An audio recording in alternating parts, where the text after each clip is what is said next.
ஆண்டவரும் இரட்சகருமாகிய இயேசு கிறிஸ்துவின் நாமத்தில் வாழ்த்துக்கள். இந்த நாளிலும் யாக்கோபு 3வது அதிகாரம் 13வது வசனத்திலிருந்து 18வது வசனம் வரையிலும் இங்கே யாக்கோபு 2 வகையான ஞானத்தை குறித்து பேசுகிறார். ஒரு ஞானம் சாத்தானிடத்திலிருந்து வருகிறது, இன்னொரு ஞானம் தேவனிடத்திலிருந்து இறங்கி வருகிறது என்று பேசுகிறார்.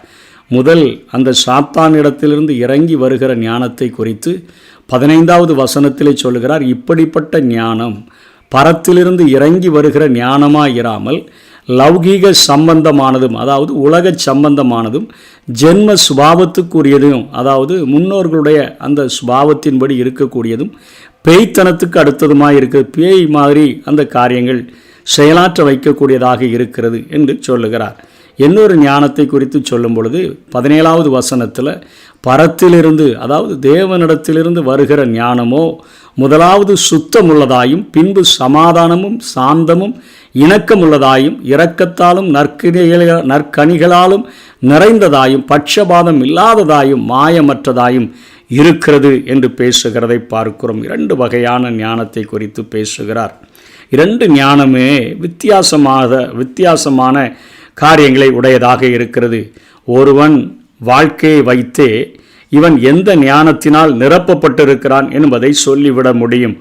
ஆவிக்குரியவன் அல்லாதவனாக அவன் இருந்தான் என்று சொன்னால், உலக சிந்தனையினால, உலக சிற்றின்பங்களினால, உலக யோசனைகளினால, உலக செய்கைகளினால அவன் நிரப்பப்பட்டிருப்பான் என்று சொன்னால், சுயநலத்தை பற்றியே சிந்திக்கிறவனாக இருப்பான் என்று சொன்னால், பொறாமை உள்ளவனாக, பெருமை உள்ளவனாக, தீமை செய்கிறவனாக அவன் இருப்பான் என்று சொன்னால், அவன் தேவனிடத்திலிருந்து வரக்கூடிய ஞானத்தை அவன் பெற்றிருப்பதற்கு வாய்ப்பே இல்லை என்பதை இங்கே யாக்கோபு சொல்லுகிறார். ஆவிக்குரியவன் அல்லாதவனாகத்தான் இருப்பான். உலக சிந்தனைகளினால் நிறைந்தவனாக, சுயநலமுடையவனாக, பொறாமை உள்ளவனாக, பெருமை உள்ளவனாக, தீமை செய்கிறவனாக அவன் காணப்பட்டான் என்று சொன்னால், அவன் உலக ஞானத்தினால் அவன் நிரப்பப்பட்டிருக்கிறான். இன்றைக்கு நிறைய கற்றிருந்து உலக ஞானத்தை எவ்வளோ பெற்றிருந்தாலும் அவனுடைய உள்ளத்தில் கசப்பான வைராக்கியத்தை வைத்திருக்கிறவனாக, விரோதத்தை வைத்திருக்கிறவனாக, சத்தியத்திற்கு எதிராக பொய் சொல்லுகிறவனாக, வைராக்கியம், விரோதம், கலகம், சகல செய்கைகளையும் அவன் செய்கிறவனாக இருந்தால் அவன் உலக ஞானத்தை தான் அவன் பெற்றிருக்கிறான் என்பதை நாம் அடித்து கூறிவிட முடியும். ஆனால் தேவனுடைய ஞானத்தை பெற்ற ஆண்டவருடைய பிள்ளைகள் எப்படி இருப்பார்கள் என்று சொன்னால், அவர்களிடத்தில் மிகுந்த ஒரு அருமையான தாழ்மை இருக்கும். வசனம் 14 சொல்லப்பட்டபடி, உங்கள் இருதயத்தில் கசப்பான வைராக்கியத்தையும் விரோதத்தையும் வைத்தீர்களானால் நீங்கள் பெருமை பாராட்டாதிருங்கள், சத்தியத்திற்கு விரோதமாக பொய் சொல்லாமலும் இருங்கள். அப்போது நம்முடைய இருதயத்தில் கசப்பான வேறு வைராக்கியத்தெல்லாம் வச்சிருக்கிறவன் பெருமை பாராட்டுகிறவனாக தான் இருப்பான். ஆனால் உண்மையான தேவனுடைய பிள்ளை தாழ்மையாக இருப்பான். அவனுடைய அந்த வாழ்க்கையில் அவன் பெற்றிருக்கிற ஞானமானது சுத்தமுள்ள ஒரு ஞானம். எந்தவித பாவமும் அதில் இருக்காது, எந்தவித அசுத்தமான எண்ணங்களும் அதில் இருக்காது. அதே போல் அதில் கலகங்கள் எதுவுமே செய்கிறதற்கு அது தூண்டாது. அப்படிப்பட்ட ஒரு ஞானத்தை அவன் பெற்றவனாக இருப்பான். அது தேவனுக்கும் மனிதனுக்கும் இடையே, அந்த ஞானத்தை பெற்றவன் தேவனுக்கும் மனிதனுக்கும் இடையே ஒரு சமாதானம் பெற்ற வாழ்க்கையை வாழ்வான். ஒவ்வொரு நாளும் அதிகாலை வேளையில் தேவனை தேடுகிறவனாக, வேத வசனங்களை தியானிக்கிறவனாக, முடிந்த அளவுக்கு தேவனுக்கு ஊழியம் செய்கிறவனாக, தேவனோடு கூட ஒரு நல்ல உறவை வைத்தவனாக இருப்பான். சமாதானத்தை உடையவனாக இருப்பான். மனிதனுக்கும் சக மனிதனுக்கும் இடையே அவன் சமாதானத்தை விரும்புகிறவனாகவும் காணப்படுவான். ஒரு தேவ ஞானத்தை பெற்ற மனிதன் தேவனிடத்திலும் சமாதானத்தோடு கூட வாழ்வான், சக மனிதர்களிடத்திலேயும் அவன் சமாதானத்தோடு கூட வாழ்வான். அப்படிப்பட்ட ஒரு தேவ ஞானத்தை பெற்ற மக்களுடைய வாழ்வில் இந்த கனிகளை நாம் பார்க்க முடியும். சாந்தமுள்ளவனாக இருப்பான். சாந்தமாக, அமைதியாக, நீடிய பொறுமையாக எல்லா காரியங்களையும் சகித்து கொள்ளக்கூடியவனாக இருப்பான்.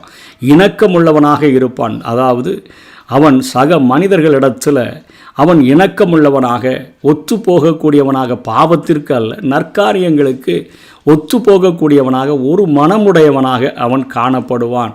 ஒரே சிந்தை உள்ளவனாக அவன் காணப்படுவான். இந்த ஞானத்தை பெற்றிருந்தால் ஏக சிந்தை, ஏக மனசு வந்துவிடும் என்று சொல்லி இங்கே யாக்கோபு எழுதுகிறார். அதே போல் இரக்கத்தாலும் நற்கரிகளாலும் நிறைந்தவனாக இருப்பான். இரக்கம் செய்வான். மற்றவர்கள் மேலே ஒரு கரிசனை உள்ள ஒரு வாழ்க்கை, மற்றவர்களுக்கு தயவு பாராட்டுகிற ஒரு வாழ்க்கை, மற்றவர்களுக்கு நற்கனிகளை வெளிப்படுத்துகிற ஒரு வாழ்க்கை, அன்பு நிறைந்த ஒரு வாழ்க்கை உடையவனாக அவன் வாழ்வான். பட்சபாதம் என்பது அவனிடத்தில் இருக்காது. தேவன் பார்க்கிற பார்வையில் மனிதர்களை மனிதர்களாக பார்ப்பான். ஏழைகள் பணக்காரர்கள் என்கிற ஒரு வித்தியாசத்தில் அவன் பார்க்க மாட்டான்.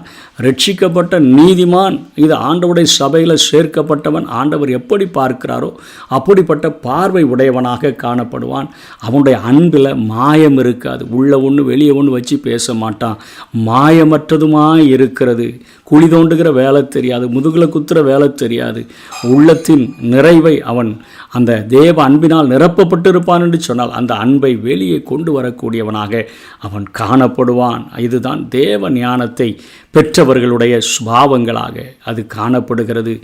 அங்கே பிசாசுகளின் ஞானத்தை பெற்றவர்கள் எப்படி இருக்கிறார்கள் என்கிற காரியத்தையும் இங்கே யாக்கோபு எழுதினார். கடைசியாக எழுதுகிறார், நீதியாகிய கனியானது, அதாவது நீதி செய்கிற ஒரு வாழ்க்கை எப்படி வெளிப்படுகிறது?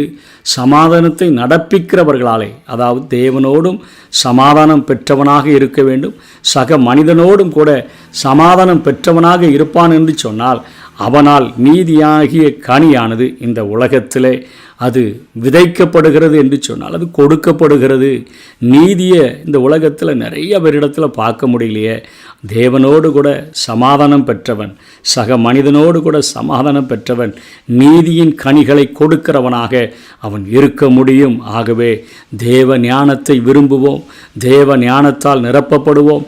லௌகீக சம்பந்தமான பேய்த்தனத்துக்கு அடுத்ததான அந்த உலக ஞானத்தை நாம் அதை தள்ளிவிட்டு தேவ ஞானத்தினால் நிரப்பப்பட்டு தேவனுக்கு பிரியமுள்ள வாழ்க்கை வாழுவோம். கர்த்தர் தாமே நம்மை ஆசீர்வதிப்பாராக.